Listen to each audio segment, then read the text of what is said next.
paying you for development to make it the way I need it to be made, I should own something of this intellectual property.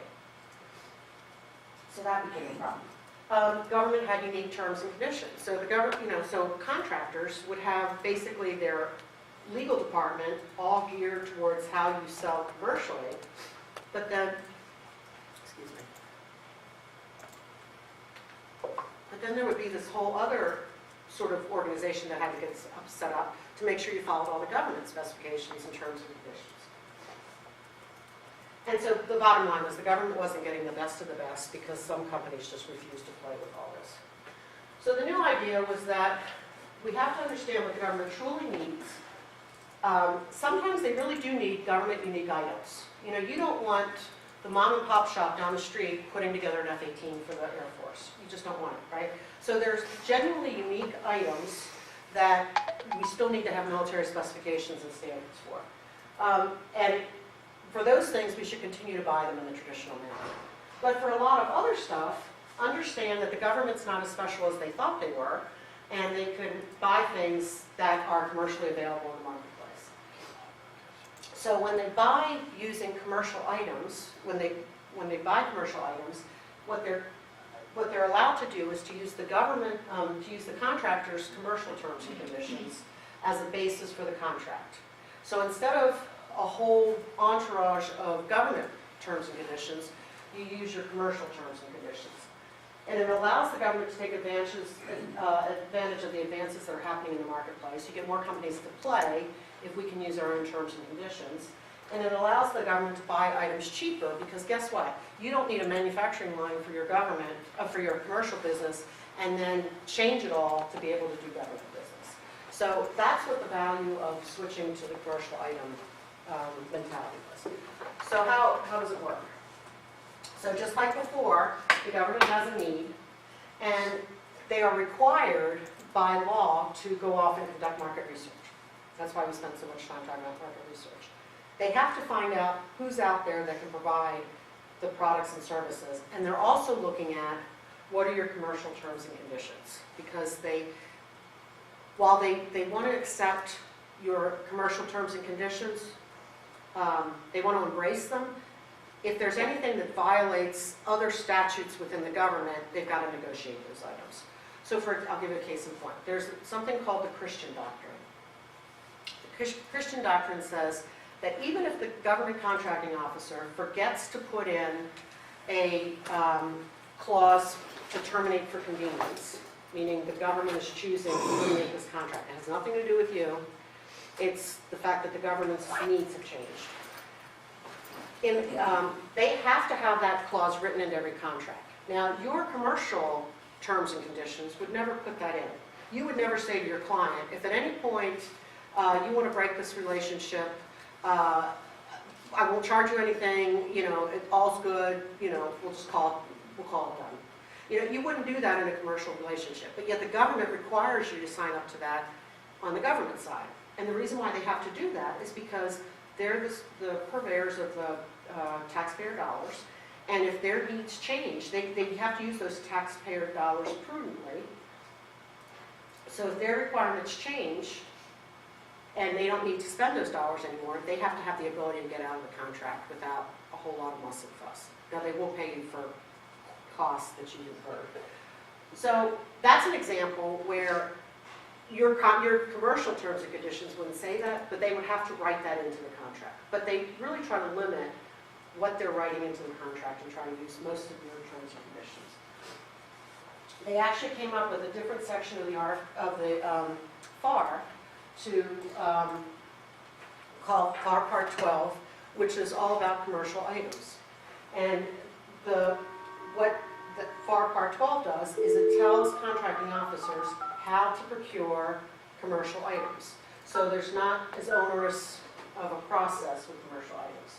So they use their contractors use their commercial terms and conditions, and that's going to be negotiated into the government. If you are the host, please stump yourself. Please enter your PIN followed by the pound or... Thank you.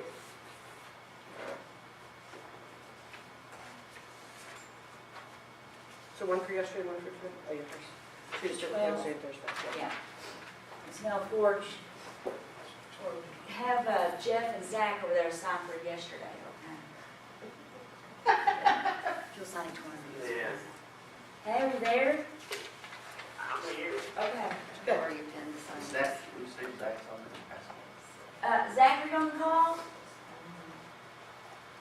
I gave him the email, but I said access code and nothing.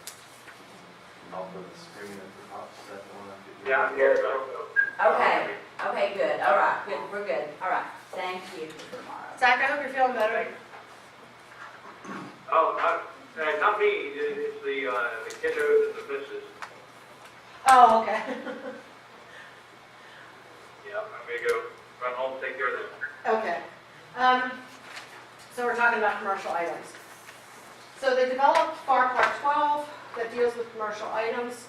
Contractors, when they see a commercial item procurement, they bid their actual commercial products. The expectation is that you don't have to make any modifications. And the reason why the expectation is that you don't have to make any modification is because the government has done such great market research, they know what the actual commercial item specifications are. And then the government makes their decision based on contractors' prices. So it's not this cumbersome process of proposals, and you still have some things to do, but your commercial item prices are what they're looking for. In those types of contracts, there's no cost or pricing data. Remember, we talked yesterday about the Truth in Negotiations Act, where you have to provide a whole lot of supporting documentation for your prices. The government doesn't require you to do that with commercial items because they are acting as if they're just another one of your commercial customers that you have. So instead, what the government has to do is they have to determine whether or not your prices are fair and reasonable. And the way they do that is they compare your prices. So they issue a solicitation and they say, this is what we need. And then you as a contractor and all the other competitors will put their prices in. And the government has one set of requirements and all the product prices. They can just make a comparison as to who's the cheapest price and move out on it. So they, just by virtue that they have a full and open competition to the same set of requirements, that's enough justification for reasonableness. They can also compare your prices today that you've submitted with previous contractors' prices to get a sense of how much, if there's any disparity between prices that were proposed in the past and the prices that you've offered now. Anybody see a problem with that? Comparing it to historical prices? Inflation, raw materials go up, everything goes up or down, depending, but so you can't necessarily, you can use it as a guide, but not as a final. Right. So all those things are true. In addition, the government's requirements, may not be exactly the same. They may be a little bit different. Like in one case, they may have bought a quantity of 5,000. In another case, they might have bought a quantity of 100. So you're going to get, in one case, you're going to have really large quantity discounts. The other one, not so much. And because of things that happen in the marketplace, things can change. So maybe a new additive had to get added to this commercial item, and now it's more expensive than it was in the past. So think of a bullseye.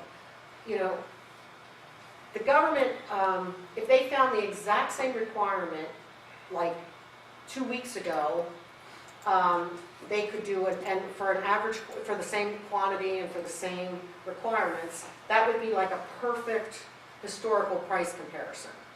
Most times they can't get to that. So then they go out a little bit bigger. They say, okay, let's look across different agencies, not just our own agency, and let's see if anybody else bought this product or service within the last 2 weeks.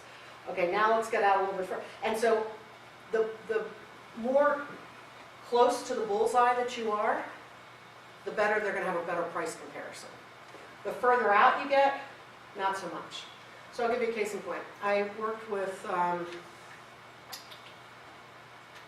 University of Phoenix, and University of Phoenix parent company, Apollo Education Group, wanted to get on the GSA schedule. And so I work with companies to get on the GSA schedule. So they contacted me and off we went. And so their idea was to obviously put their classes on the GSA schedule so that any government employee could take their classes. And when we submitted our proposal, one of the things that's interesting with GSA is the training ground for all contracting officers, for a lot of contracting officers. A lot of the internship programs have people rotate through GSA because GSA pretty much just buys things. They're like the LA, they just buy things. So the contracting officer, so you get people who are brand new to contracting to very experienced in contracting, all at GSA. So we had this one person, and they came back and they said, your prices aren't fair and reasonable. And we said, why aren't our prices fair and reasonable? Well, we compared your training to this mom and pop shop of 2 people, and you're higher than this mom and pop shop. And so then you have to go through and sort of like explain what justifies your higher price. Well, you know, we spend a whole lot of time in curriculum development, we spend a whole lot of time in instructional design, you know, it all fits into these degree programs, you know, the mom and pop shop isn't offering a degree program, but what the contracting officer was doing was just picking some random training company and looking at University of Phoenix's numbers and saying they don't match. So you have to be able to clearly articulate why your price is what it is. What is it the value that you're bringing to the table that other companies aren't bringing to the table? So the sort of one of my aha moments in government contracting was when I got a hold of the Armed Services Procurement Manuals. And this is a 5-volume set, and basically what it does is it teaches contracting officers. Did you ever use those manuals? Yeah, I use those manuals. Go ahead. You gonna say something? No. Okay. Those manuals I really liked a lot because what they did was they showed contracting officers every different way they could evaluate your prices. So in my naivete, I thought they just looked at my price and your price, figured out who was the lowest and made the award decision. Some contracting officers do that. But there's a whole lot of other stuff that they can be looking at to evaluate your price. For example, how much does it cost to initially buy your product? They can do a comparison of that. They can also do a comparison of how much does it take to maintain your product over the life cycle. So if we use the case of lights, and one of us bids the traditional light bulbs and the other one bids the swirly light bulbs, the traditional light bulbs are going to be lower initial cost. But if you look at 1,000 hours of light that has to be provided, these energy efficient ones are going to be much more cost effective. So depending on how the government analyzes those costs or prices is going to drive how they make that decision as to who wins the contract. So in that case, the government has a whole lot of tools at their disposal to be able to evaluate your cost and price. So it's worthwhile taking a look at those books. They're available online. They also compare your prices that you've proposed with published list prices. Now, some people put all of their prices out on the website, and they just have, this is our price list. So you find people that are, selling products like, tools, those kinds of things, they'll put all the prices out. But if you look at something like consulting or IT services or anything like that, very seldom do you see prices out there. So it's difficult for the government to get a handle on how your price compares to them. What they can get a handle on is they can go to the GSA Advantage. GSA Advantage is something that contractors participate in when they get a GSA schedule.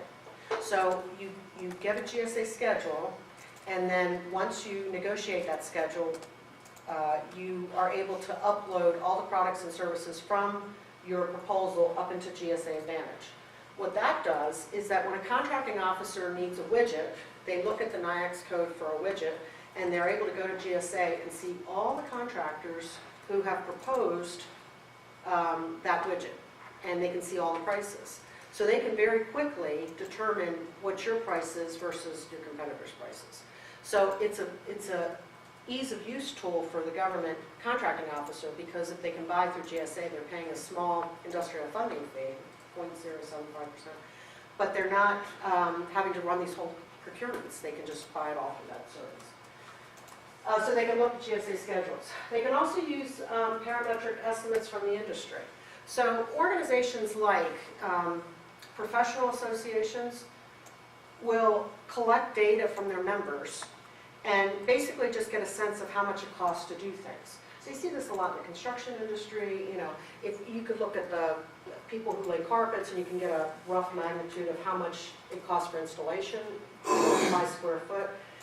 So the government has those kinds of estimating tools in their possession, and they can use that to create a parametric estimate, just like we did yesterday when we talked about how much it costs for painting a room. The other thing the government has available to them are all the reports the government produces.